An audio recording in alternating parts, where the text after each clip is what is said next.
정유라 씨 아들과 붙잡혔습니다. 최순실 씨 반응도 궁금한데요. 자, 제 뒤에 바로 정유라 씨가 붙잡힌 그곳 지역 지도를 먼저 준비를 해봤습니다. 보면서 얘기를 나눠보도록 하겠습니다. 자, 보면은요. 네, 이동근 실장님. 네. 보니까 원래는 독일의 슈미텐이라는 지역, 이 슈미텐이 이제 프랑크푸르트에 있는 지역인데 네. 여기에 있다고 알려졌는데 지금 붙잡힌 곳은 바로 이만큼 1000km 떨어진 덴마크 올보르 지역이네요. 네, 한인 회장님 표현대로 네. 저 지역을 좀 설명을 좀 드리겠습니다. 슈미텐 지역은 이제 그 최 씨 모녀가 주로 활동했다는 곳인데요. 그게 이제 프랑크푸르트 주변이죠. 그런데 거기에서부터 1000km 떨어졌는데 일단 독일과 덴마크 지역의 함부르크를 지나서 그 다음에 오덴세라고 있습니다. 오덴세가 10월 달에 정유라 씨가 그 승마 대회에 참여하려고 했던 곳이에요. 네. 10월 20일. 근데 네. 덴마크의 오덴세로부터도 한 300km 더 북쪽이에요. 그러니까 오덴세는 덴마크의 수도 오른쪽으로 가서 코펜하겐과 접경 지역이 가깝거든요. 그런데 오덴세와 코펜하겐으로부터도 350km가 더 북쪽, 스칸디나비아 반도와 거의 밀접해 있는 그쪽 지역이에요. 그렇기 때문에 우리가 관광을 하러 가면 주로 코펜하겐을 갑니다. 그렇죠. 코펜하겐으로 가서, 그러니까 오른쪽, 네. 지금 올자 들어가는 곳, 한글로 코펜하겐 올쪽. 지역이죠. 거기가 네. 코펜하겐이에요. 그래서 스칸디나비아와 코펜하겐 사이의 해협. 그쪽을 주로 많이 관광을 가지 네. 북쪽 지금 말씀하셨듯이 올부르 쪽에 북쪽으로 가지는 않는다는 거죠. 네. 자, 지금 이준태 회장이 아마도 여기 관광객들이 많이 가지 않는 곳이기 때문에 은신처로 택했다 이런 얘기를 했는데 정미경 의원이 보통 도피하는 사람들이 택하는 곳들도 좀 외국에 도피할 경우 사람들이 많이 가지 않는 곳 이런 곳은 좀 많이 택해왔죠. 그렇죠. 네. 이거는 뭐 당연한 것 같고 제가 볼 때는 이제 핵심은 국민들께서 가장 관심 많으신 데는 여기 같아요. 과연 그러면 정유라는 이 다음에 어떻게 되나? 체포돼 있는데 네. 바로 지금 국내로 들어올 수 있느냐 이게 핵심인데 지금 이게 두 가지 경우예요. 보통 불법 체류자를 이제 잡았잖아요. 불법 네. 체류자 이게 아마 72시간 동안 구금시킬 수 있어요. 그 안에 이제 그 안에 해결을 보지 못하면 석방해 줘야 돼요.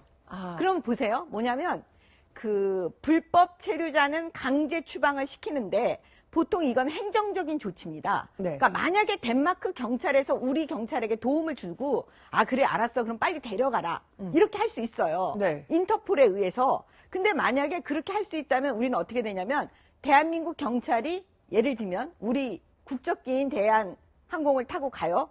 그러면 그 덴마크 현지에서 거기 있는 경찰의 협조를 얻어서 트랩에서 서로 바로 거기서 바로. 이제 인도에서 오는 네. 거예요. 우리 비행기를 타고. 이게 보통 이제 트랩에서 서로 교환하는 거거든요. 그다음에 두 번째 경우는 뭐냐면 그렇게 경찰이 협조해 주지 않고 보통은 사법적으로 처리해라 할 때가 있어요. 그게 뭐냐면 범죄인 인도 재판을 통해서 데려가라. 그럼 오래 그런 경우면 이제 뭐냐면 오래 걸려요. 그러면 지금 여태까지의 경험의 예를 지금 말씀드리면 뭐냐면 사법 선진국이라고 할 수 있는 미국과 유럽의 경우에는 재판을 통해서 데려가라고 해요. 거의 대부분이. 근데 이제 문제는 뭐냐면 아시아권이요. 아시아권 국가에서는 그 경찰이 우리에게 그냥 즉각적으로 데려가십시오라고 그래서 바로 우리 경찰이 데리고 갑니다. 그래서 제가 볼 때는 핵심은 뭐냐면 덴마크 경찰이 지금 우리 대한민국 경찰은 아마도 그 검찰과 같이 협력해서 덴마크 경찰에 요청을 할 거예요. 바로 달라고. 네. 신원을 바로 달라고. 근데 그게 잘 될지 안 될지는 그건 제가 모르겠어요. 그래서 아마 특검에서도 아까 지금 어떻게 될지는 미지수다라고 말하는 것 같아요. 자, 여기 덴마크 경찰은 오늘 새벽 2시에 한국 측에 통보했다고 돼 있잖아요. 그러면 지금 덴마크 현지 시각으로 밤 10시 40분, 10시에 이제 그 검거를 했습니다. 불법 체류로. 제보를 받아서 불법 체류 혐의로 검거를 했다고 하는데, 만약에 단순히 불법 체류 혐의였다면 우리나라에 통보를 했을까라는 거죠. 그러니까 혐의가 72시간 네. 억류를 하는데 혐의가 없다면 사실은 그런 단순한 혐의 사실이 없다면 통보조차도 하지 않았을 것이다라는 게 가정이에요. 네. 통보를 했다는 건 불법 체류 혐의가 있다는 뜻으로 우리가 받아들여야 되고, 두 번째, 덴마크를 포함해서 사실 유럽 지역이 지금 난민과 관련한 굉장히 좀 예민해져 있는 상태라, 특히나 덴마크가 난민과 관련해서 불법 체류는 무조건 거의 추방을 하고 있다. 그러니까 지금 말씀하셨듯이 이게 좀 희망적인 것은 이런 어떤 상황 속에서 정유라가 다른 어떤 혐의가 아니라 불법 체류가 확실하다. 뭐 3개월 동안 비자 없이 덴마크에 계속 있었다는 게 증명이 되면 네. 단순하게 추방으로 결정이 될 수 있다라는 게 현지 쪽 얘기거든요. 그런데 만약에 이것도 정유라가 소송을 제기하거나 뭐 하면서 이제 이뤄질 가능성도 분명히 있긴 있습니다. 그러니까 정유라 측에서 만약에 우리가 재판을 하겠다나 이거에 대해서 이의를 제기하면은 재판으로 갈 가능성이 높아요. 왜냐하면 유럽이니까. 그다음에 실장님 말씀하신 거에 이제 약간 제가 조금 오해의 소지가 있어서 말씀을 드리면 뭐냐면 통보는 다 해줘요. 불법 체류자의 경우에. 네. 그러니까 대한민국에서 있는 불법 체류자가 있지 않습니까? 그러면 만약에 필리핀이면 필리핀, 예, 그러면 그쪽에다가 연락을 해줍니다. 통보해줍니다. 불법 체류자라고. 네. 예. 자, 이런 가운데 소정석 국장님은 어떻게 보세요? 지금 정유라 씨 빨리 돌아올 수 있을까요? 지금 두 가지 가능성을 이제 두 분이 말씀을 일단 하셨는데. 저는 이제 올보로 얘기 잠깐 드리면 네. 저기로 왜 정유라가 저기를 갔을까?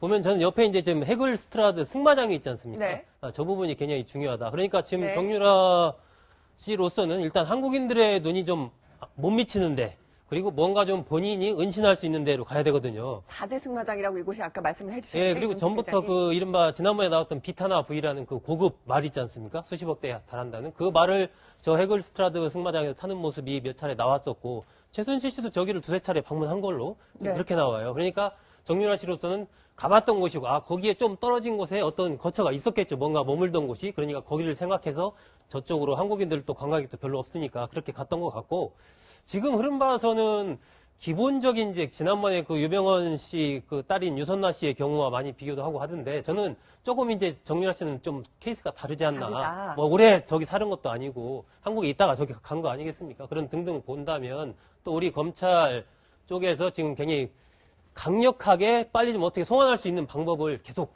여러 가지를 찾고 있는 뭐 그러다 보니까 긴급 인도 구속 뭐 얘기도 나오고 하던데 저는 1월달 안에는 늦어도 정유라 씨가 한국에 들어올 가능성이 굉장히 높지 않나 뭐 저는 그렇게 생각합니다. 자, 정유라 씨 어떻게 들어올 것이냐 이렇게 얘기를 해봤는데 지금 붙잡힌 정유라 씨의 신경은 어떨까요? 또 특검은 어떤 부분을 파고들어야 할까요?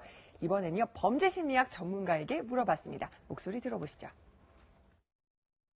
아직 미성숙하다고 보이고요. 이제 기존에 했던 사고방식이 무너지는 그런 단계에 와 있지 않나 싶습니다. 아무 때 초산밖에 되지 않았고 이런 부분들이 아마 나중에 양형 단계에 가서는 충분히 고려될 것으로 보입니다. 지금은 상황이 굉장히 불리하기 때문에 그런 사람들이 오히려 무너질 때는 훨씬 더 쉽게 무너질 수 있으리라고 생각이 들고요. 왜냐하면 충동적이기 때문에 아마 아주 치밀하게 견딜 수 있는 힘이 존재할 것으로는 추정되지 않습니다. 아주 충동적이고 즉흥적인 성격 때문에 아마 이제 검찰 수사 받으면서도 무너질 것이다. 견디기 쉽지 않을 거다. 저도 이제 과거의 경험에 수사를 할 때 보면은요.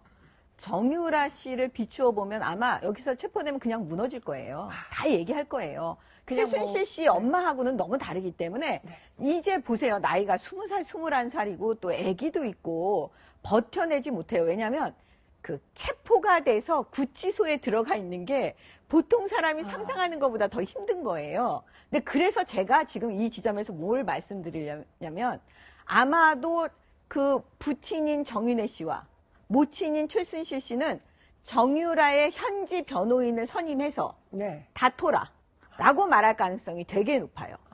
예, 왜냐하면 일단은 거기에 재산이 많기 때문에 충분히 그냥 버틸 수 있잖아요. 버티기만 하면 재판을 통해서.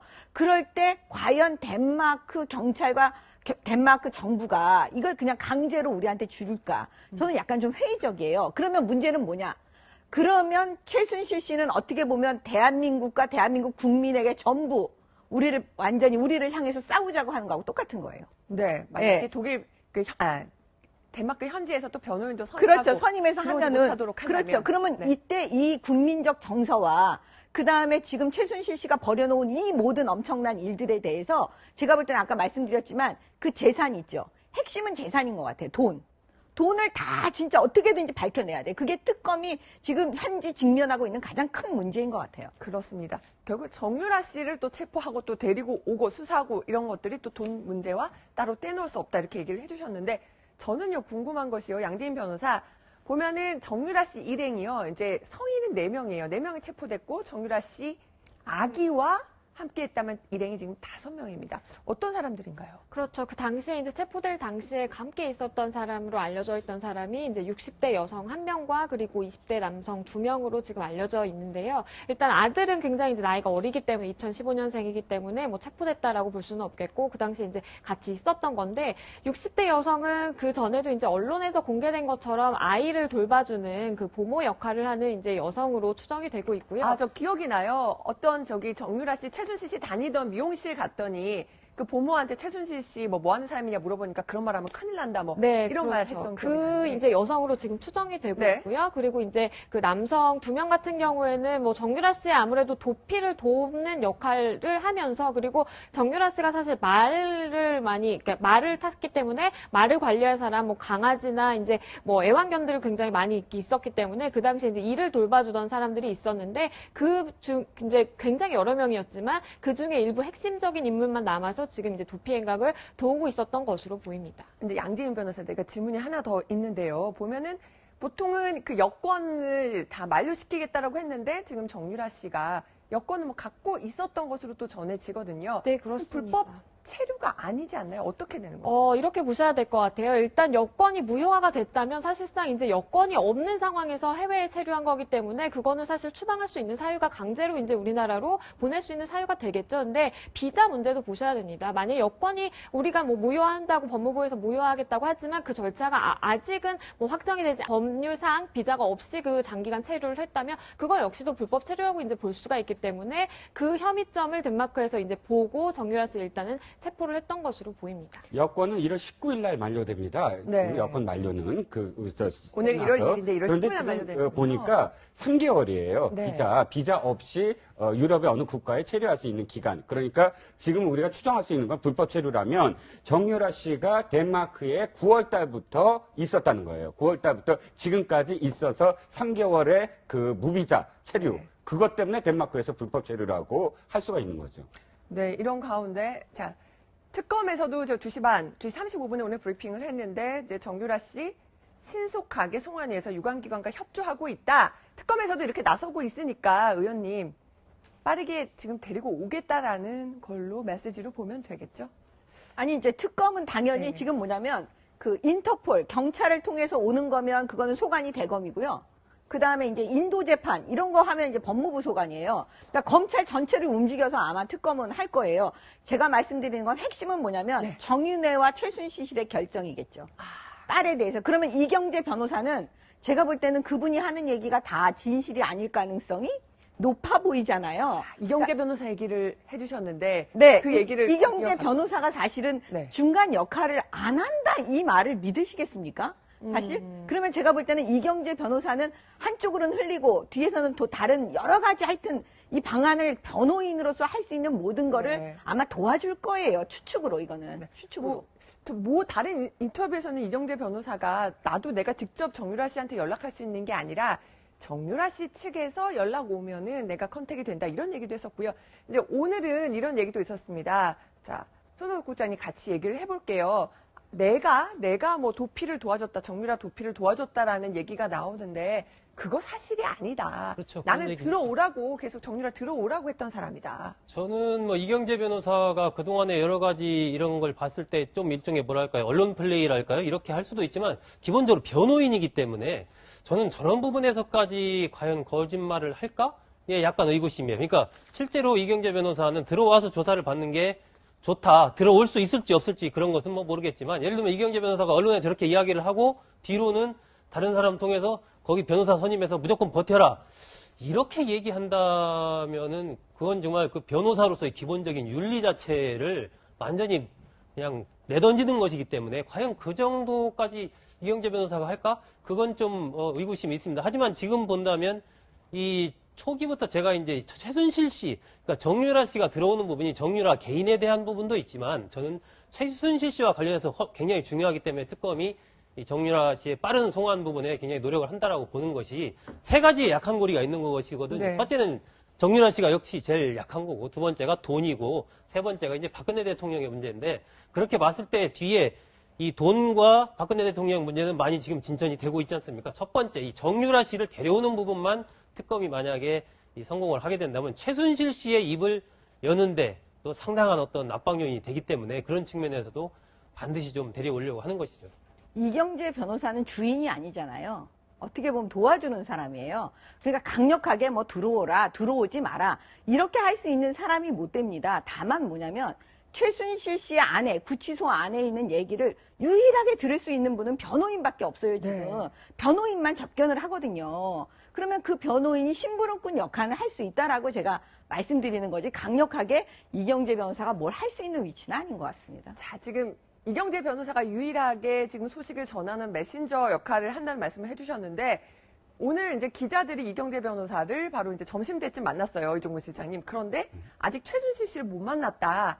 아마도 이경재 변호사 만나기 전까지는 최순실 씨는 자신의 딸이 지금 이렇게 붙잡혔다라는 거를 모르고 있을 것으로 보여요. 아마 이제 이경재 변호사가 오늘 최순실 씨를 만나면 소식을 전할 것 같은데 최 씨가 아마 마음이 많이 흔들릴 것으로 보입니다. 네, 그렇습니다. 지금 양갈래로 지금 이걸 분석할 수가 있는데, 하나는 조력자 발로 이번 주에 끝날 것이다 라는 그런 그 보도 때문에 이것이 의도된 것이냐, 지금 덴마크에서의 체포가 의도된 것이냐, 이렇게 보는 어떤 측면도 있는데, 사실 그건 아닌 것 같습니다. 왜냐하면, 지난 12월 31일 날입니다. KBS가 올브르의 한 승마장에 가서, 여기에 한인이 있었느냐 하고 이제 취재에 들어갔는데, 네. 그 승마장이 거부하는 그런 씬이 나와요. 그러면서 KBS는 덴마크에 있는 것 같다라고 보도를 합니다. 바로 그 올브르가 맞췄거든요. 그렇다면 지금 언론들이 꽤 많이 좁혀진 거예요. KBS만 간 건 아닌 것 같거든요. 지금 많은 언론들이 취재를 하고 있습니다. 네, 그래서 혹 이 체포도 사실은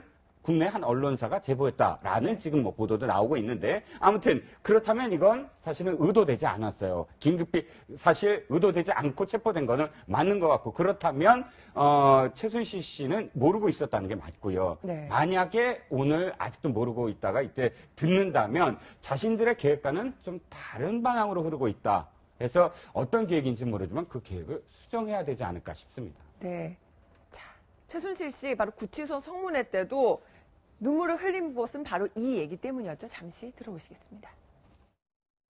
딸이 걱정되느냐, 손자가 더 걱정되느냐, 누구 때문에 더 걱정하고 있느냐 했더니 그때 울기 시작하더라고요. 제가 마지막에 이 질문을 해봤습니다. 그 증인으로 인해서 많은 의지를 하고 살았던 이 정유라와 박근혜 대통령 두 사람을 볼 때 이 당신이 여기 이렇게 지금 구치소에 와 있는 상태에서 누가 더 상실감이 크고 더 어렵겠느냐라고 했더니 또 울면서 딸이죠라고 얘기를 하더라고요.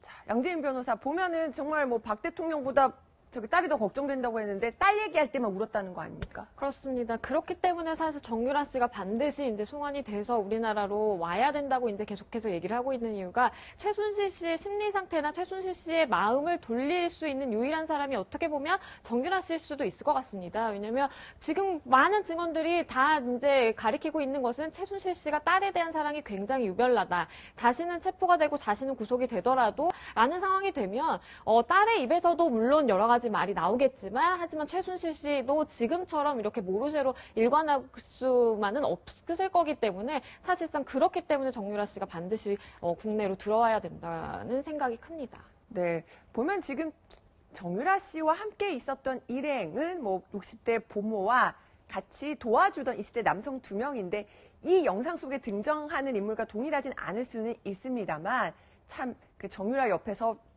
도와주던 이 직원들도 참 최 회장에게 아주 충성심을 보이기도 했었는데요. 잠시 과거 화면 하나 보시겠습니다. 예, 정유라 선수 좋아. 예, 지금 동영상 찍고 있습니다. 이 회장님 보셔야 되는데, 이게 얼마나 흐뭇하시겠습니까? 너무 컸어, 용량이. 메일로 보내드릴까요? 동기부여가 이제 되겠지. 말 좀 열심히 탔으면 좋겠는데 하면서 이렇게 막 출산 뒤에 이제 승마 연습하던 정유라 씨를 찍어서 지금 최순실 씨한테 보내드리고 얼마나 좋아하실까, 이렇게 직원들도 그런 생각을 하면서 촬영을 했었는데. 두 가지죠. 이제 하나는 뭐 이제 정유라 씨가 출산하고 그때 뭐 연습을 제대로 안 하고 있었다 이런 얘기도 많이 있었지 않습니까? 그러니까 지금부터 좀 정신 제대로 차리고 말도 새로 이렇게 장만하고 했으니까 좀 열심히 승마 연습을 했으면 좋겠다. 그런 부분 하나와, 이 모습을 최순실 씨, 그러니까 최 회장이 좀 봤어야 하는데라고 이제 동영상에 이야기하는 저것은 이제 직원들이 그만큼 당신의 딸을 우리가 잘 케어를 하고 있다, 잘 보호를 하고 있다. 이것을 이제 최순실 씨한테 이야기를 하는 것이고요. 그만큼 이제 우리가 잘 보호를 하고 있으니까 회장님은 걱정 안 하셔도 됩니다. 일종의 뭐 충성을 좀 이렇게 보이는 뭐 그런 멘트들이 저기 좀 들어가 있는 것 아닌가 그렇게 생각이 됩니다. 뭐 보면은요, 그러니까 최순실 씨가 딴 건 몰라도 딸을 정말 끔찍하게 아꼈다 이런 정황들은 여러 군데서 저희가 볼 수가 있었는데 지난주에 저희가 단독으로 보내드렸죠. 바로 최순실 씨의 가사 도우미 이런 증언을 했었습니다. 잠시 들어보시죠. 그럼 무조건 미역국 끓여. 나는 잡지하고. 그 갈비랑 있는데 자기 혼자 있어 그냥 하는 소리 아니에요. 유라가 오고 있는 잘하고. 유라는 막 김밥 내는 말고 요소 쳐가지고 그 다음에는 잡채를 막 그렇게 좋아하네. 유라 애기가 오면 그분은 못 와요. 수사나는 분도 안 부르고 지를 아는지 그분도 안 불러요. 왜냐하면 이 애기를 숨기고 있으니까 애기를 폭로하시고 그래서 유라를 다시 이제 재출발하도록 만들고 내가 볼 때는 그렇게 숨기고 지우려고 딸 정유라 씨가 오면 집에 주사 아줌마도 안 부르고 기치료 하는 분도 안 부른다. 그러니까 그만큼 이제 유라 씨도 보호해야 된다. 뭐 아낀다 이런 것들 많이 느껴지는데 아마 지금 정유라 씨 체포됐다는 소식 들으면은 최순실 씨 가장 지금 멘붕이라고 하죠. 가장 지금 그 머리가 복잡할 것 같아요. 그럴 겁니다. 자, 지금 사실 곱게 키워서 사실 IOC 위원까지 시켜야 하던 딸이 사실은 뭐 그 어떤 이 고등학교 3학년 때 어떤 이 남자와 같이 동거도 하고 뭐 아기도 낳고 그거를 어떻게든 뭐 낙태도 하고 하려다가 못했어요. 그런데 다시 이제 헤어지게 됐고, 그 다음에 아까 동영상이 뭐냐면 그 직전까지 말을 안 타겠다라고 막 뭐 온갖 좀 뭐랄까요? 그런 어떤 안탈, 내지는 폐악질을 하다가 드디어 말을 탄 거거든요. 그래서 이제 다시 이제 새 출발을 하게 만드는 어떤 과정이거든요. 아까 동영상이 최순실로 봤을 땐 얘가 이제 마음을 잡나 보다 하는 어떤 계기가 될 수 있었던 상황이고, 그리고 그런 상황이라면 당연히 아이를 바깥으로 노출을 시킬 수 없는 상황이잖아요. 아이가 있는 유부녀가 20대 유부녀가 세계 승마대회에 나갈 수 있다? 사실 쉽지 않은 거거든요. 그래서 이제 승마도 다시 시작하고 IOC 위원 프로젝트도 다시 시작하자라는 그런 상황 속에서 사실 이 일이 벌어졌고, 지금의 그 직전까지 아이를 숨겨서 사실은 그런 외부에 정유라 씨가 그 직전까지 아시아 금메달리스트의 어떤 그 느낌 그대로 이미지를 계속 가져가겠다. 그렇기 때문에 국내에 와서도 전혀 악의 존재를 단 한 사람도 이렇게 알리지 않게 만들었다. 그런데 지금 얼마나 사실은 잡혔다고 한다면 가슴이 무너져 내리겠습니까? 자, 저희가 뭐 최순실 씨를 편들려고 하는 게 아니라 최순실 씨가 가장 아끼는 또 아킬레스건이 정유라 씨이기 때문에 과연 또 특검은 어떤 부분을 약점으로 잡아서 수사를 해야 될까요? 이어서 범죄심리 전문가에게 얘기를 물어봤습니다. 들어보시죠. 뭐 걱정하던 일이 벌어졌다고 생각을 하는 절박감이 있을 거고요. 그래서 아마도 검사와의 어떤 그 게임, 시소에서 본인이 이제 불리한 위치에 놓였다는 것을 아마 절감을 하는 상황이 아닐까 싶어요. 이제 딸의 안전이 보장되지 않는다라고 이제 딸도 이제 형사처벌을 앞두고 있다라는 점을 압박을 해서 지금 최순실 씨가 기획했던 여러 가지 의심을 입증할 수 있는 증거를 확보하는 데 노력을 해야 될 것으로 보입니다. 이수정 교수의 조언에 이어서 특검의 한 수 뭐가 돼야 되는지 정미경 의원님께서 또 좀 말씀해 주시죠. 특검은 무조건 정유라 씨를 데리고 와야죠. 국내로. 그래서 만약에 정유라 씨가 이제 들어오면 긴급 체포를 해서 구속을 시켜야 돼요. 그러면 어떻게 되냐면 본인이 최순실 씨는 지금 구속돼 있고 그다음에 딸이 구속되는 것도 알 거 아닙니까? 시간이 지나면 알 거예요. 네. 그러면은 어떻게 하냐면 점점 무너져 내려서 내가 다 자백할 테니 딸은 석방시켜달라. 딸을 석방시켜달라. 네. 그 얘기를 되게 할 가능성이 높아요. 그럼 예를 들어서 구속 재판을 받는다고 해도 최순실 씨가 다 자백을 하면 보석을 받아줄 수가 있거든요. 네. 딸에 대해서는. 그러니까 방식을 아마 특검은 가져가고 싶을 거예요. 근데 핵심은 뭐냐? 만약에 정유라 씨하고 최순실 씨 두 관계에서 정유라 씨가 엄마 나는 못 간다라고 전해달라. 나는 그냥 여기서 버티겠다. 못 간다고 전해. 예, 이렇게 말할 수도 있는 거고. 네. 그 다음에 최순실 씨는 무조건 들어와라. 만약에 들어오라고 해도. 들어와라. 그렇게 얘기를 한다 그래도 정유라 씨가 버티면 못 가겠죠. 왜냐? 정유라 씨는 20살, 21살이에요. 되게 겁날 거예요. 이 모든 상황이. 네. 예, 그러니까 나는 죽어도 못 갑니다. 이렇게 말할 수도 있는 거잖아요. 엄마가 아무리 얘기를 해도. 그러니까 이게 지금 조금 이제 시간 지나면 금방 이제 확인이 될 건데, 현지 변호사 선임해서 지금 이제 재판을 신청하겠다.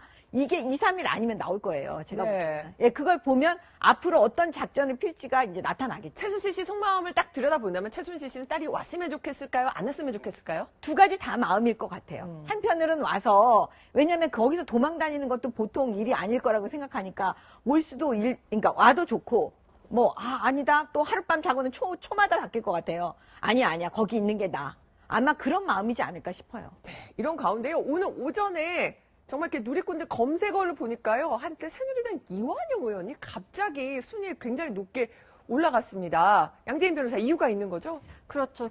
정유라 씨가 이제 덴마크에서 체포가 됐다라는 이제 소식이 전해졌는데, 이완영 의원이 이제 31일에 사실 덴마크로 출국을 할 예정이었다라는 이제 그 문서가 공개가 되면서 많은 누리꾼들이 사실 의심의 눈초리를 보내고 있는 게 사실입니다. 왜냐면 위증 의혹도 있었던 터이기 때문에 사실 곱게만은 볼 수 없는 상황이기는 한데요.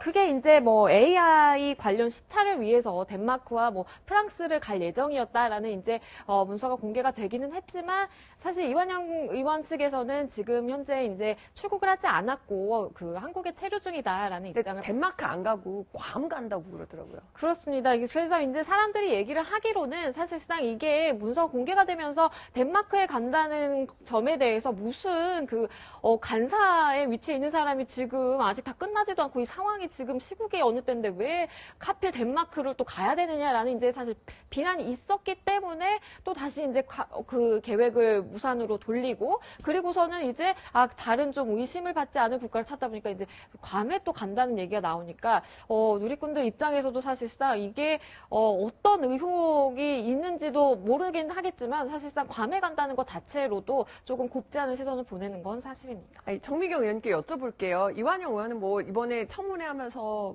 정말 가장 가슴 답답하게 했던 의원 1위도 되기도 하고 했었는데, 보면은 지금 어쨌든 국조특위 의원이고, 보면은 다시 조윤선 장관 불러서 다시 또 청문회가 될 수도 있다, 이런 얘기가 나오는데, 국조특위위원, 물론 AI도 중요하지만 지금 해외 시찰 가는 것도 좀 국민들 눈높이는 맞지 않다는 지적도 많이 나오거든요.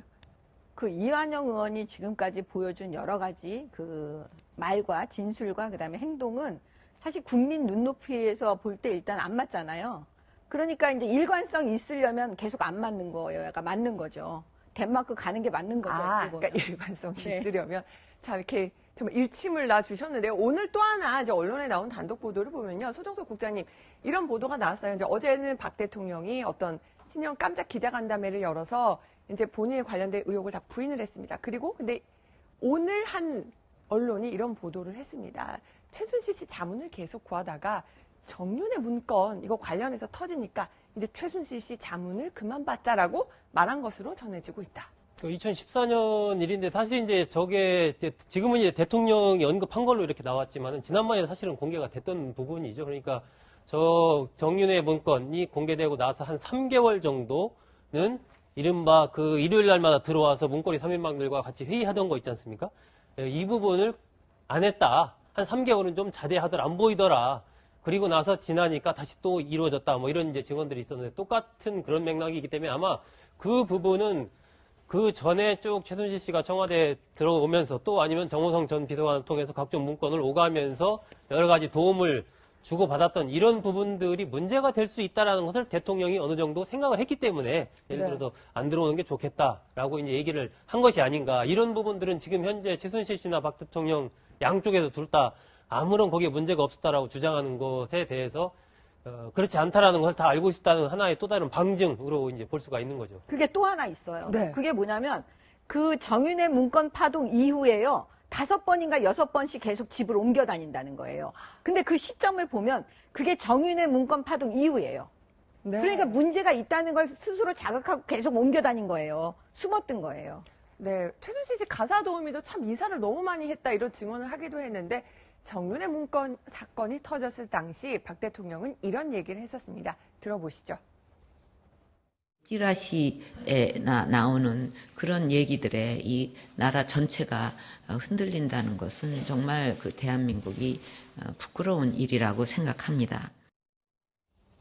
보니까요. 이종걸 네. 실장이 보면은 그때는 이게 정윤회 문건은 그냥 지라시 수준이다라고 네. 얘기를 했는데 네. 또 파동 잠잠해지니까 네. 다시 최순실 씨한테 뭔가 자문을 구하기 시작했다. 그렇죠. 지금 국민들이 사실 절망하고 있는 건 대통령이 신뢰를 무너뜨렸다는 거예요. 국민들에게 신뢰를 무너뜨렸다. 그 신뢰가 뭐냐면 바로 이 대목입니다. 정윤회 문건이 터졌을 때 박 대통령께서 저렇게 말씀하시면서 단언을 했어요. 비선 실세는 없다라고 아예 단언을 했거든요. 네. 그래서 좀 전에 보셨듯이 비선 실세는 없다라고 단언해 놓고서는 최순실 자문을 이제 좀 하지 마라.